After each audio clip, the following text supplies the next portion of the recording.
और दूसरे दिन मैंने अखबार के अंदर पढ़ा तो दिल्ली के नेता लोग बोल रहे थे कि बाहर से लाके रख दी होगी। तो मुझे उस दिन इतना दर्द हुआ, मैंने कहा देश के सारे नेता मिलकर, पूरे संसद और यहां तक से मिलकर मेरे को चैलेंज कर रहे हैं। तब मैं वहां खड़ा हुआ और मैंने एक गीत गाया था। आप लोग गाने को तैयार हो? बोलो अधर्म की कर दिया। यह है देश की जनता। हमसे कोई भी झूठ, और याद रखना ये जब भी धोखा खाओगे ना, जब भी विश्वास, अभी आप साथ विश्वासघात हुआ नहीं? विश्वासघात हुआ कि नहीं हुआ? आपने मेरे पे भरोसा किया कि नहीं किया? और जिस पे विश्वास होता है वही तो विश्वासघात करता है। अगर यहां कोई पादरी खड़े होकर भाषण करता तो आप इतनी जल्दी हाथ उठाते क्या? और एक बात आपसे और कहूं, याद रखना दोस्तों, सीता का हरण करने के लिए जब रावण आया था तो क्या 10 सिर लगा के आया था? क्या डाकू लुटेरा बनकर आया था? नहीं, रावण साधु बनकर आया था। हम पहचान नहीं पाए। और उसके बाद जो अंग्रेज हमको लूटने आए थे, क्या लुटेरे बनकर आए थे? क्या बंदूकें लेकर आए थे? नहीं, ये अंग्रेज भी बिल्कुल हमारे पास अच्छी अच्छी चीजें लेकर आए थे। और उसके बाद हमने कहां धोखा खाया हम समझ नहीं पाए।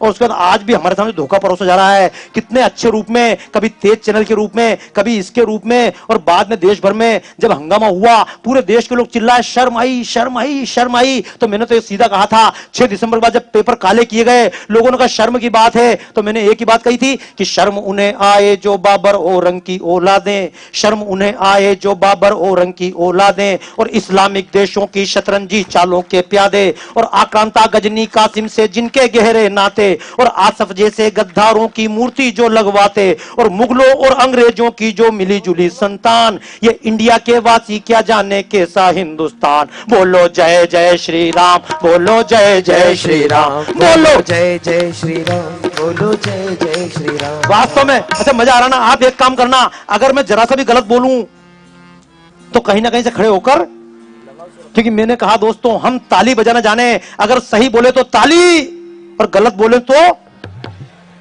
पर हमने अभी तक ताली बजाना जाना, गाली देना कभी जाना ही नहीं। और मैं तो आजकल नहीं, पहले इस प्रोग्राम को देश भर में करता था, और जब देश भर में प्रोग्राम करता था तो 4 माइक पहले जनता में रखता था और बाद में मंच से भाषण देता था। और हमको भी इतनी ताकत होना चाहिए, क्योंकि हम बोल रहे हैं उसमें गलती बिल्कुल भी, हमको सिखाता ईश्वर अल्लाह तेरे नाम, ईश्वर अल्लाह तेरे नाम।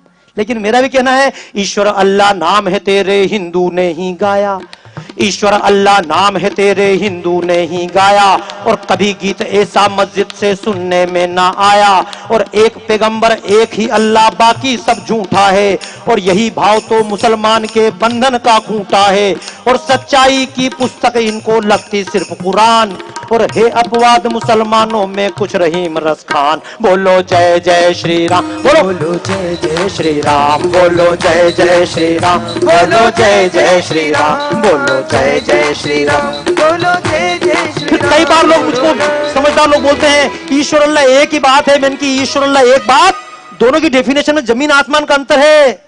एक शक्ति के ईश्वर अल्लाह नाम नहीं हो सकते, एक शक्ति के ईश्वर अल्लाह नाम नहीं हो सकते, क्योंकि अल्लाह सिर्फ मुसलमानों के पर ईश्वर हैं सबके, अल्लाह सिर्फ मुसलमानों के पर ईश्वर हैं सबके, और अल्लाह को बस मुसलमान पर ईश्वर को सब प्यारे, अल्लाह को बस मुसलमान पर ईश्वर को सब प्यारे, और मूर्ति भंजक लोग बने अल्लाह की आंख के तारे।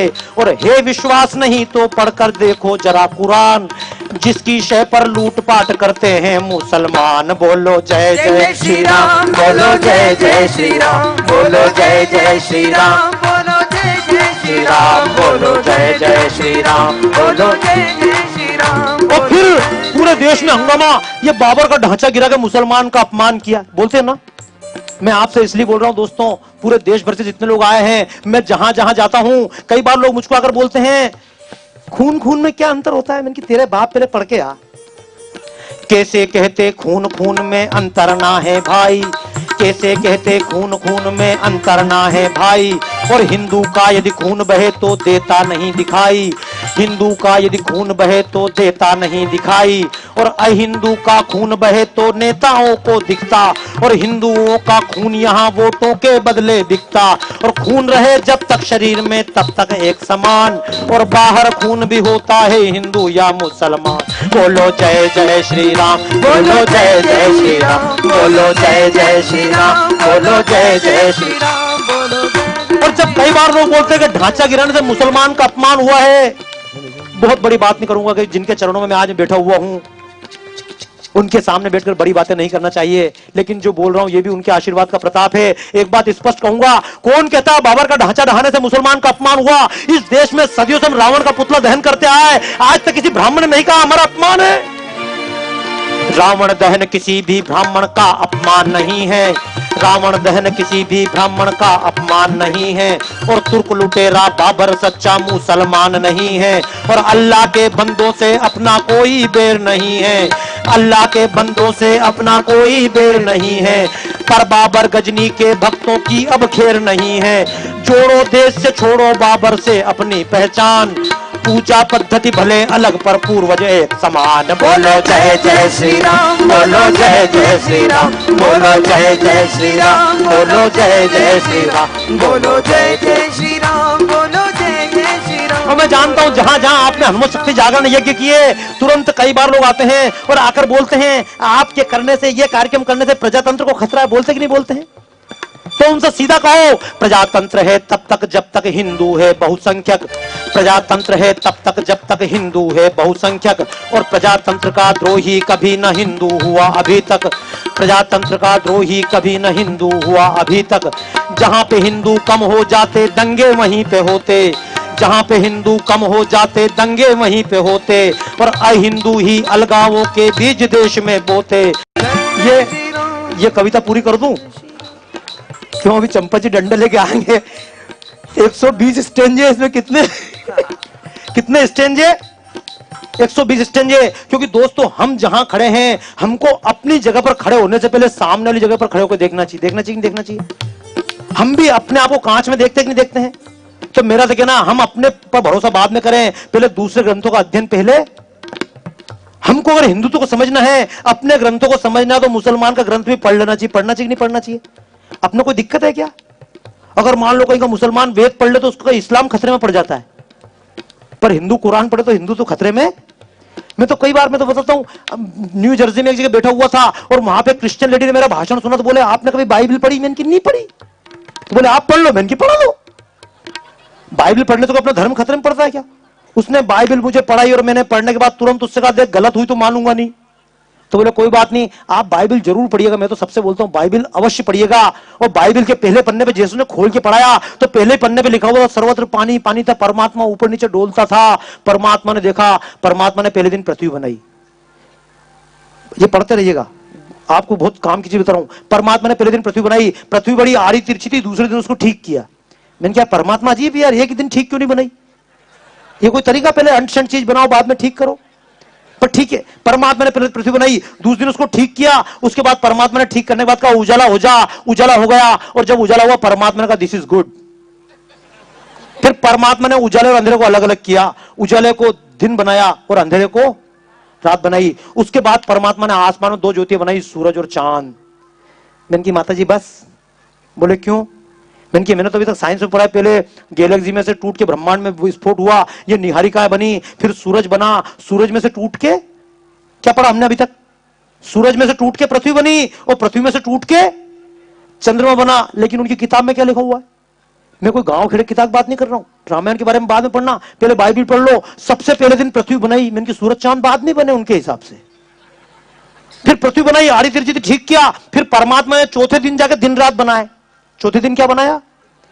तो जब चौथे दिन दिन रात बना तो पहले दिन पृथ्वी कहां से बना दी? दिन रात पहला कहां से आया? परमात्मा ने चौथे दिन दिन रात बनाया। जब दिन रात नाम की चीज चौथे दिन बनी तो पहले दिन पृथ्वी बनी और दूसरे दिन ये दिन और रात कहां से आए?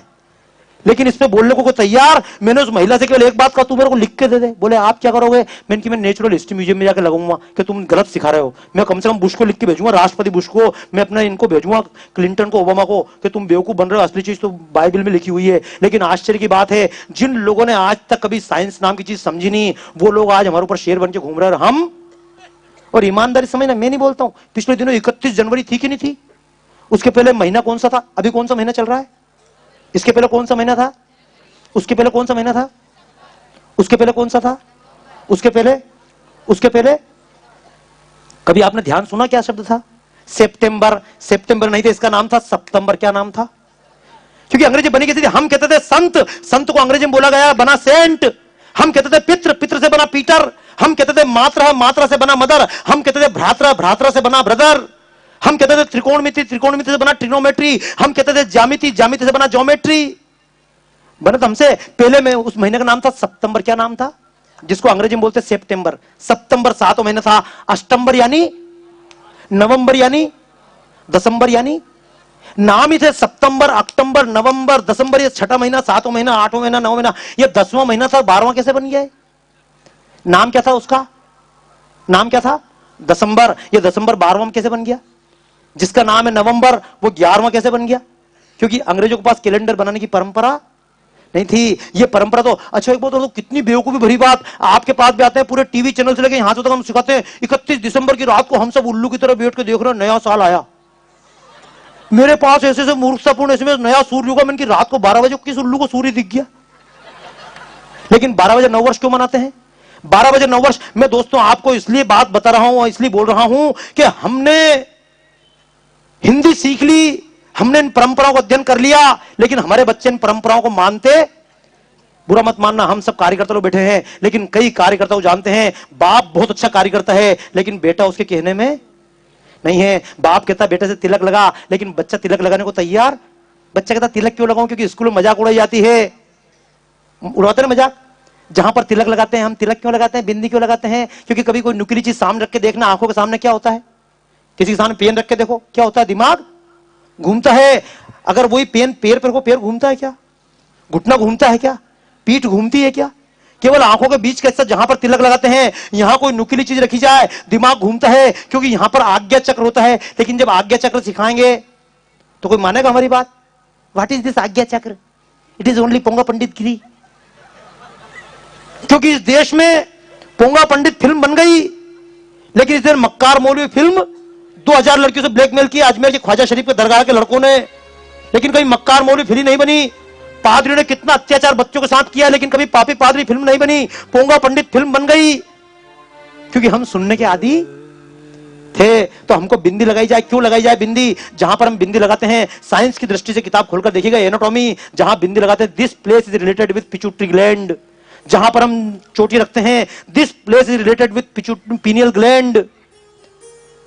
इनका चिंतन के बिना हम अगर बिंदी लगाते हैं, तो महिला जहां बिंदी लगाती है, इस स्थान पर अगर हम चंदन का तिलक लगाएं, अंदर तक शीतलता देता है। जहां पर महिलाएं मांग भरती हैं, मांग केवल विवाहिता महिला क्यों भरती हैं? कुंवारी लड़कियां मांग क्यों नहीं भरती? विधवा भी मांग।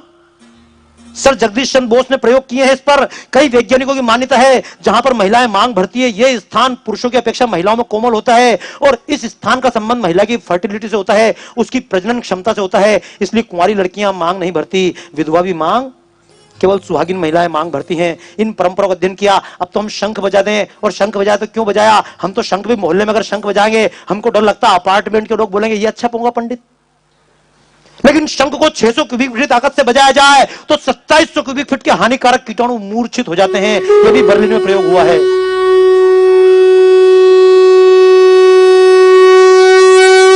एक बात अवश्य कहूंगा, मैं आपको क्या सिखाऊं, आप तो दुनिया को सिखा रहे हैं, लेकिन एक बात अवश्य कहूंगा, अपनी परंपराओं पर खुद चिंतन कर लें। अगर हमने अपनी परंपराओं चिंतन नहीं किया, तो लोग हमको अपनी परंपराएं देखकर हमको गलत साबित की जा रहे हैं। हम घंटी क्यों बजाते हैं, हम शंख क्यों बजाते हैं? शंख के अंदर कोई गर्भवती महिला रात को पानी भरे और सुबह नियमित रूप से उस पानी को पिए, तो उसके बच्चे को कभी भी प्रोनाउंसिएशन की प्रॉब्लम नहीं होगी। हम तांबे के अंदर जल क्यों रखते हैं? अभी तो हम मंदिर में पूजा करते हैं, तो जब मंदिर में पूजा भी करते हैं, पंडित जी पहले आते हैं, पर्दा खोलते हैं, शंख बजाते हैं, बाद में चंवर डुराते हैं। क्या करते हैं? होता ना चंवर। मैं इसलिए बोल रहा हूं, कल से लोग हमको पूछेंगे हिंदू होने नाते सबसे ज्यादा पोंगा पंडित गिरी हमारे यहां पर लोग सिखाएंगे हमको। ये अंधश्रद्धा निर्मूलन वाले, उनको हमारी चीज दिखती है और कहीं की चीज। चंगाई समारोह, पूरे देश में चंगाई समारोह चल रहा है। और मैं तो एक बात कहता हूं, विश्व मदर टेरेसा थी, पोप अस्पताल में जाकर मरे, डॉक्टरों ने इलाज किया, मदर टेरेसा का इलाज भी। तो कई बार तो मैं एक बात बोलता हूं, विश्व मदर के बेटे जग में बांट रहे चंगाई है, गांव गांव में चंगाई समारोह। ये चंगाई समारोह नहीं, मैं तो उसको नंगाई समारोह बोलता हूं, क्योंकि विश्व मदर के बेटे जग में बांट रहे चंगाई है और मदर तड़पती अस्पताल में, ये कैसी नंगाई है। जिन्हें अशोक जी यहां विराजमान है, मैं चाहूंगा उस गीत की कुछ पंक्तियां गा दे, तैयार हो?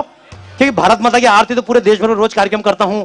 आज मेरा भी सौभाग्य है उसी अयोध्या की धरती पे जहां से मैं गायक बना, उसका मैंने छोटा सा पद लिखने की कोशिश की थी। यह भी कविता बहुत लंबी है, अपनी कोई भी कविता हनुमान जी की पूंछ से कम लेकिन इतनी बड़ी पूंछ ना हो, और इतनी बड़ी पूंछ नहीं तो फिर आदमी की पूंछ भी नहीं, ठीक है ना? तो बोलो तैयार हो गाने के लिए?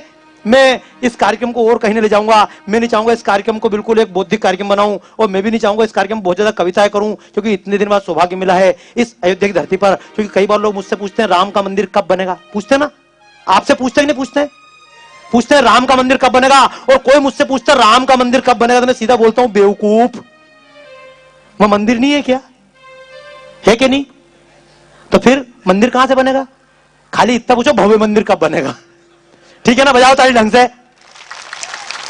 क्योंकि जब मुझसे लोग पूछते बाबा जी राम का मंदिर कब बनेगा, तो मैं बोलता हूं राम का मंदिर तो मैं अपने हाथ से बना के आया।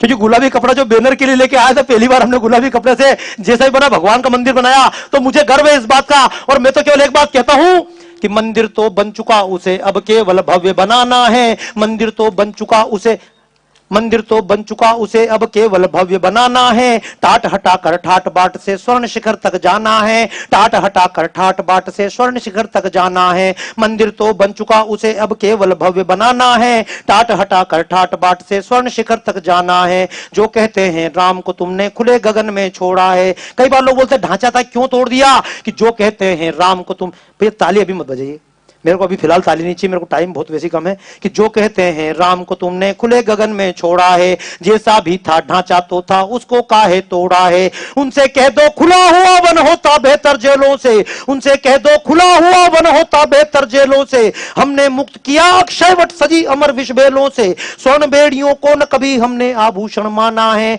टाट हटाकर ठाट बाट से स्वर्ण शिखर तक जाना है। टाट हटाकर ठाट बाट से स्वर्ण शिखर तक जाना है। टाट हटाकर ठाट बाट से स्वर्ण शिखर तक जाना है। अवध में गूंज रही आवाजें छेनी और हथौड़े की। जब यहां छेनियां गूंजती कार्यशाला में, तो लगता है अवध में गूंज रही आवाजें छेनी और हथौड़े की। लगता जैसे ये टापे हैं अश्वमेध के घोड़े की। लगता जैसे ये टापे हैं अश्वमेध के घोड़े की। क्योंकि हर जगह नेता एक प्रश्न करते हैं, क्या हम राम के भक्त नहीं है?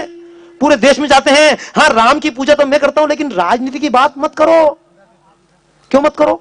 अब बाबा रामदेव कोई बात करे, राजनीति की बात मत करो। क्यों मत करो? राम जी ने जिंदगी में राजनीति के अलावा किया क्या? किष्किंधा के सिंहासन पे बाली बैठे सुग्रीव, राम को टांग अड़ाने की क्या जरूरत थी? पर राम ने अड़ाई कि नहीं अड़ाई? बोलो हाँ। लंका के सिंहासन पे विभीषण बैठे हैं रावण, राम को क्या दिक्कत थी? लेकिन राम ने राजनीति करी कि नहीं करी? कृष्ण ने भी जिंदगी में राजनीति करी कि नहीं करी?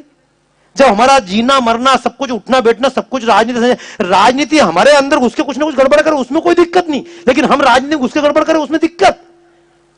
तो सीधा हमको स्पष्ट रूप से कि अवध में गूंज रही आवाज छेनी और हथौड़े की। लगता जैसे ये टापे हैं अश्वमेध के घोड़े की। जिन्हें प्राण का भय है पूजा कर ले वे तस्वीरों की। जिन्हें प्राण का भय है पूजा कर ले वे तस्वीरों की। हमें जरूरत राम पे जान लुटाने वाले वीरों की। अखिल विश्व में प्रभु राम की विजय ध्वजा फहराना है। अखिल विश्व में प्रभु राम की विजय ध्वजा फहराना है। टाट हटाकर ठाट बाट से स्वर्ण शिखर तक जाना है। टाट हटाकर ठाट बाट से। और लोग बोलते तुम इसको करके कट्टरता का बढ़ावा दे रहे हो, तो मैं कहता हूं हिंदू कभी कट्टर हो ही। देश में समस्या तो यही, मुस्लिम कभी नॉर्मल नहीं हो सकता, हिंदू कभी कट्टर नहीं हो सकता। ये हिंदू तो कभी खतरे में पड़ता ही नहीं, यही बड़ी भारी समस्या है। और इस्लाम पट्ट से खतरे में पड़ जाता है, ये समस्या है। इसलिए मैं एक बात कहूंगा, हरिव्यापक सर्वत्र समाना, कण कण राम समाया है। हरिव्यापक सर्वत्र समाना, कण कण राम समाया है। सिया राम मैं देख जगत तुलसी ने शीश झुकाया है।